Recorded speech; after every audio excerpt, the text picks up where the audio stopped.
Hello Hasbro fans, this is Sephiroth Destroyers with a Star Wars Discovered a Force figure review this time, and this figure is the Gungan warrior. Packings included, you get a stand, a dice. What I don't understand is this is an entirely different colour to the dice of the regular figure releases like the Clone Wars and Movie Heroes, so I don't know why they're creating two dices for 1 year. It just doesn't make sense for me. Here's a look at the Gungan warrior card. Pretty cool. Discovered a Force packaging. There's Darth Maul, Star Wars logo there. This is the Gungan warrior, and then those plastic glasses it comes with. Sorry, not plastic. You know, it's like stuck onto the packaging. You have to actually use scissors to cut them out. And they're not real 3D glasses, actually, I don't think. Probably not. There's a picture of the actual Gungan warrior figure. And the back of the packaging reads, Gungan warriors fight the Battle Droid army. And this figure is Discovered a Force 5 out of 12 of the first wave. I believe there's going to be 24 figures from this subline to movie heroes basically in the whole year. Right, before I talk about the actual figure, one thing I'd just like to say is, while it's a subline pretty much to the movie heroes line, it's actually pretty much vintage figures in a different packaging. I say this because they have great sculpts and great articulation. Anyway, one of my only flaws with this figure is the accessories. I mean, it's been a long time since I watched The Phantom Menace.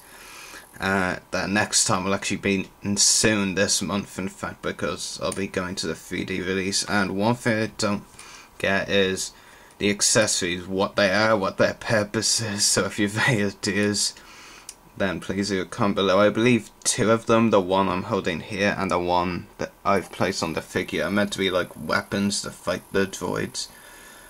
But the accessories, especially these, don't fit well in the figure's hands, which is quite annoying. I think that's a problem of the figure, not the accessories. The one thing that definitely perplexes me is, what is this thing? I just don't understand what it is. From one picture, I believe you're meant to place it. I believe you're meant to place it over the figure's head or something, but I'm not so sure. I tried it, it didn't go well. And then there's a final accessory, and again I believe it's something to fight the droids with. I do believe there was a Gungan who used this as a like trumpet call or something. It's like prepare the warriors, or the Gungan warriors for the battle against the droids. I'm not sure. Anyway, enough about the accessory problems. I'll go on to the figure now. Definitely a lot of great detail on it, and I'm very pleased with the job Hasbro have done on it, and he's got great articulation.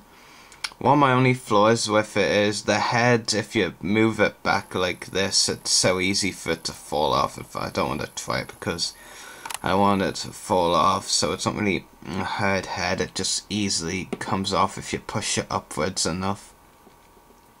Rather than that flaw and the accessory flaws, there's nothing really that I think is bad about this figure. I think it's a great design, lots of great detail on it and great articulation as well. Speaking of which, articulation, head, shoulders, elbows, elbows and wrists kind of the same here, knees and ankles, so you can't really ask for much more for articulation wise, except maybe hips, but I don't really need hips to be honest. It is definitely a great figure, and one I totally recommend you pick up.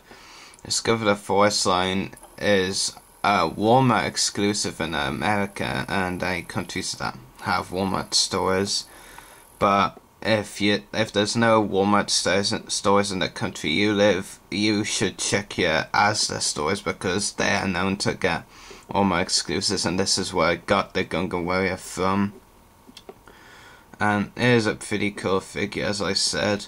I plan to get some more figures from the first wave of Discovered a Force, the first 12 figure wave, and those other figures are Mahonic, who was one of the pod racers I believe, Tusken Raider, and Naboo Pilot. It'll be interesting to see what the final 12 Discover the Force figures that we don't know yet about shows for us, because the first wave has some pretty decent figures and this one is probably the best of them. Anyway, another reason I got this figure as well as a great score on education is because my favourite line, the Clone Wars line, is being scaled back, and so it was unlikely we're going to get this guy in animated style, even though they had pretty important roles in 2 episodes, Gungan Attack and Shadow Warrior. But it was unlikely they were going to get made as figures in that line, so I decided I might as well get this version, and I don't regret it. Great figure. I'm going to go ahead and rate it at 8.5 out of 10. Like I said, accessories and the falling off head are a couple of my problems with it. Anyway, hope you've all enjoyed this review. May the Force be with you, and happy hunting.